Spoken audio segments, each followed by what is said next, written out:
My shiny new PC is finally glowing in the dark. I have replaced the previous mainboard with this one. It has exactly the same chipset, B550, but it's ATX. The other one was micro ATX. The other one had Wi-Fi, this one doesn't have, but it has other things which are very important for me and I'm sharing with you. It has the ports for LED, you see here. The other one, revision, crazy. 1.5 and 1.6 do not have the RGB ports.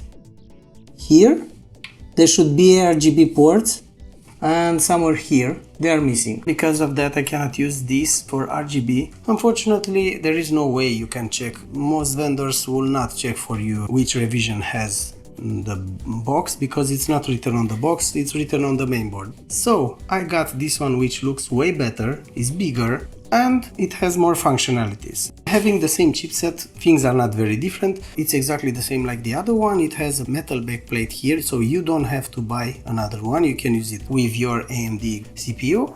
Unfortunately, these two PCI slots will be covered by the GPU. You will not be able to use them, but you can use this one and this one. The backplate was not in the box separately, and first I thought it's missing.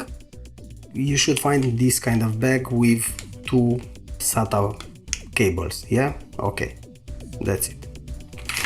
I have installed the CPU. This cooler came with thermal paste. I was not able to use it anymore. Once you remove the cooler from the CPU, you have to replace the paste. I bought this, MX4. Okay, so I'll put it here, and yeah, you know how it is. If you have a cooler which has means to connect to this part, no problem. However, this cooler which came with my processor has this kind of mount, so you cannot use that. You have to use the backplate.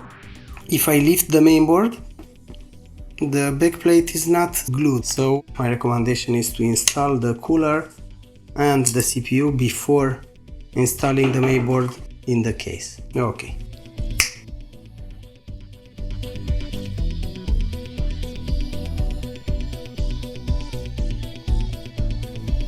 I chose to have at least PCI Express 4 set up. The CPU supports it, motherboard supports it, and the GPU also supports it. So we have PCI Express 4 set up here with IM4, the lowest possible AMD CPU which supports PCI Express 4, sorry for repeating. It has two NVMe ports, and you can stick also a very big 110. The most important is this one is PCI Express 4. Of course, you need CPU that supports PCI Express 4. And this one is PCI Express 3. If you have PCI Express 4 NVMe, of course, you will have to put it here, because this communicates directly with the CPU. This communicates with the mainboard's chipset, so it's PCI Express 3. The other important thing is it supports 128 GB of RAM. I started with 32, went overboard a little, and I bought another 32, so now I have 64. Because I'm crazy, most probably I will stick another two modules to have 128 in total, provided you have the CPU that supports it. Also, please, you have to remember. There is another thing which is maybe very important for you when choosing a motherboard: RGB. This one supports RGB directly. It has ARGB, also normal RGB, and so on.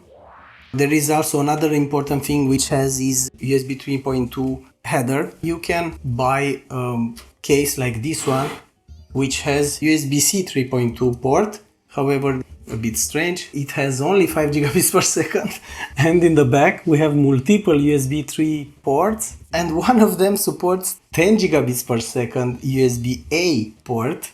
Let's summarize it. This is something which I've not used in a long time. I don't know why it's still there, whatever. Two normal USB-A ports, USB 2, yeah. You can use this one for updating the BIOS if needed. Two USB 3.2 ports, the blue ones, which have top speed of 5 gigabits per second, and this one here has 10 gigabits per second. So remember, when you are attaching an external disk, this one is the fastest, yeah? And apart from that, we have HDMI and DVI, important only if you have a CPU with integrated graphics adapter, and of course sound. which I do not use it so much because I'm connecting this computer on that screen there, which has sound via the HDMI port. The only thing left from the first setup, CS650M, it's more than enough for this setup. This case offers clearance to put a very big GPU, which consumes way more power than this one. So in that case, a more powerful source is needed. I had already this one, I didn't bought it. So for this setup, 650 watts is more than enough. This mainboard is not that expensive, but it offers you a lot. Do not overspend on the case because it makes no sense if you have a lot of functionality with less money. Do not overspend on the RAM, and instead of buying a more expensive case or too much RAM, you can buy a more powerful GPU and CPU. Okay, perfect. So that's it. If you need help with purchasing new hardware, building your PC, or if you have any feedback or complaints, feel free to drop a comment. I will try to respond as soon as possible. Thank you very much for watching and see you in the next one. Bye.